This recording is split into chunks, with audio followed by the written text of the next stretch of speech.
bonsoir ou bonjour, déjà à la 18e émission des visages de la recherche, des visages de chercheuses et de chercheurs, des femmes et des hommes créatifs et aussi méthodiques qui explorent l'inexplicable et nous l'éclairent.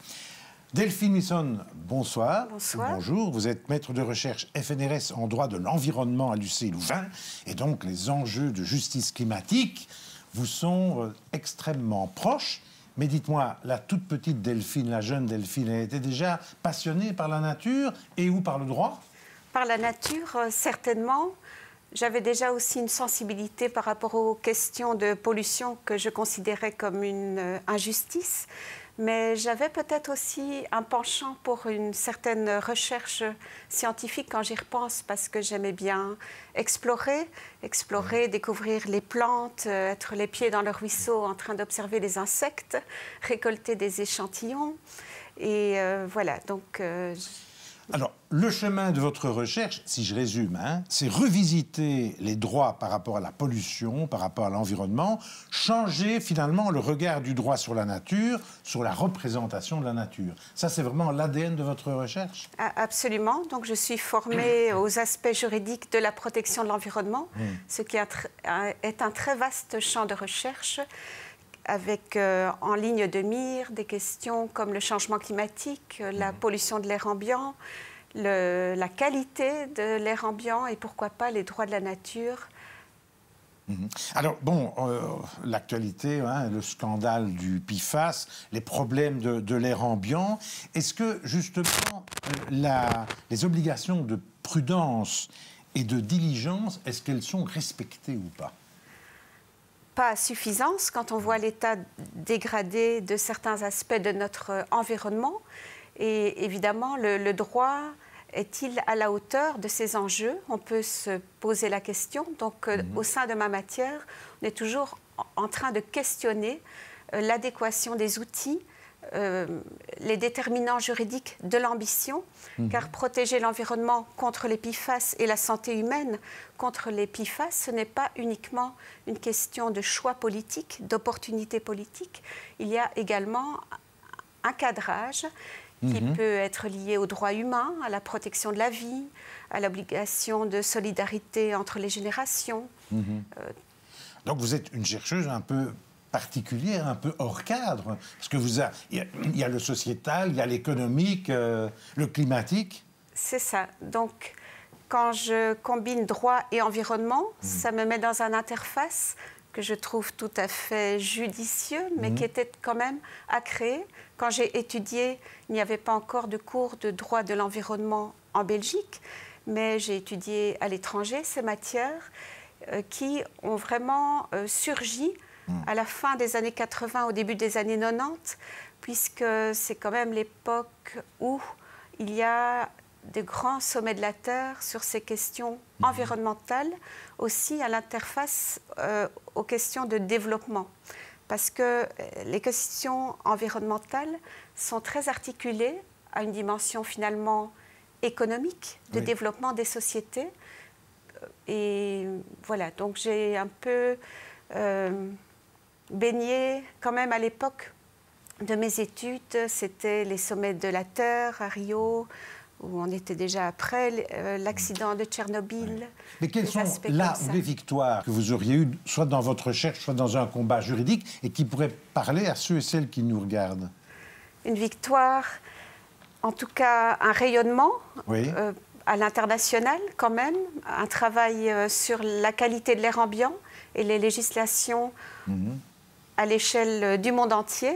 Nous avons produit plusieurs rapports qui ont une certaine autorité dans le cadre des Nations Unies, avec des publications liées qui ont un certain succès. Donc, finalement, la qualité de l'air ambiant, ce n'est pas uniquement une question de normes. On parle beaucoup des normes, mais en droit, on comprend qu'il faut aussi une architecture juridique autour de ces normes, c'est-à-dire devoir rendre des comptes, que ces normes soient connues, qu'il y ait des dispositifs donc, de transparence, des possibilités d'agir en justice pour que le pouvoir public mette véritablement en œuvre les obligations qui lui incombent. Alors, concrètement, il y a aussi, par exemple, un fleuve en Nouvelle-Zélande qui est devenu une personnalité juridique, oui, vivante. Est-ce que la Sambre, par exemple, en Belgique, va connaître le même chemin? Ah, c'est à espérer. C'est un projet qui est en cours, que je ne mène pas personnellement, mais je suis ce qui se passe à ce niveau-là. Et on est dans un courant mondial où beaucoup réfléchissent et mettent déjà en œuvre des changements véritablement concernant le statut de la nature. Donc, au lieu de voir la nature comme une chose, un objet qui rapidement est vu comme un objet exploitable, pourquoi ne pas voir la nature comme un sujet ou éventuellement comme un commun titulaire de droit? Car si vous voyez une rivière comme une personne, évidemment, vous n'aurez plus la même attitude. Et ce n'est pas uniquement en Nouvelle-Zélande que cela se passe, aussi en Europe. Il y a un cas fameux désormais, le Mar Menor en Espagne. Une lagune s'est vue accorder la personnalité juridique et donc des droits, pas du tout des droits comme les humains, mais un droit à être restauré, à être respecté. Et voilà que la plus haute cour espagnole vient de confirmer la légalité de cette avancée. Donc, beau progrès. Beau progrès en considérant que c'est même une avancée qui contribue à la dignité humaine. C'est là que c'est vraiment intéressant. Le juge n'oppose pas les droits de la nature à la protection de l'humain, mais au contraire considère qu'il n'y a pas de vie humaine digne dans des écosystèmes dégradés. Vous êtes en train de préparer un dictionnaire du droit de la nature. Exactement, avec d'autres collègues en Belgique et en France. Un dictionnaire qui vise à dépasser une certaine polémique, puisque c'est un sujet assez chaud en réalité, les droits de la nature. Tous les juristes ne sont pas nécessairement enthousiastes par rapport à ce type de développement qui fait un peu peur. Il questionne certains fondamentaux du droit, il y a un côté parfois un peu fétichiste, une idée que ça irait mieux en allouant des droits, alors que peut-être il faut plus travailler sur la mise en œuvre de l'existant déjà. Donc tout ça se discute au sein de la discipline. Mais un dictionnaire nous semblait nécessaire pour objectiver le sens de certains mots, et ça paraîtra bientôt. Alors dites-moi, moi j'ai vu que la revue Science organisait depuis plus de 10 ans un concours invitant à danser soi-même son doctorat et ses recherches pour transmettre l'essentiel. Alors vous, pas de danse, mais une pièce de théâtre avec la terre, l'érudit, Anthropos, le chat, l'arbre. C'est pour vulgariser votre recherche? Absolument, j'aime bien écrire, et là c'était une première quand même de mon côté, d'écrire ma recherche sous forme de pièce de théâtre qui a déjà été jouée. Mais je danse aussi, figurez-vous.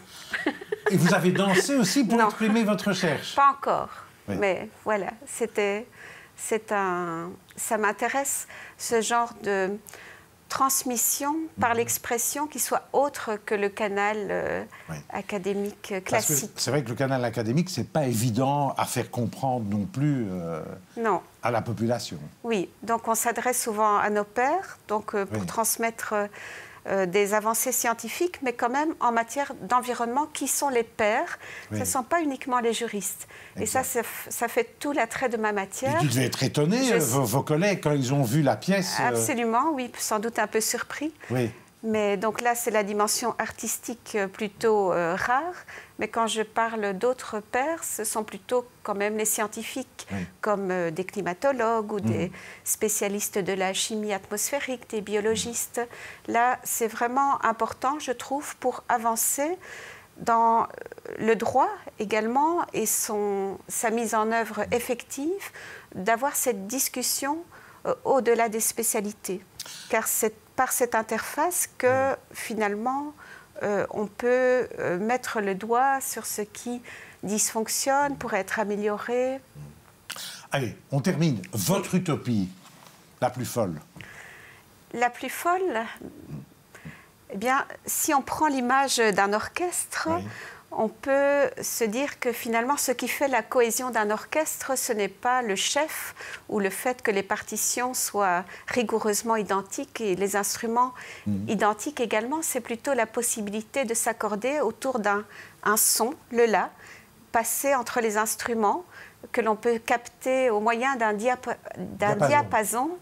Et je me dis qu'en matière d'environnement, l'idéal, ce serait d'avoir un alignement sur une valeur de base, le fait de prendre au sérieux l'environnement, le climat. Mais malheureusement, pour le moment, c'est quand même un peu la cacophonie. Merci. Et bien entendu, comme d'habitude, vous pouvez revoir toutes les interviews, toutes les émissions sur les sites de la Libre, de l'ADH et de l'Avenir.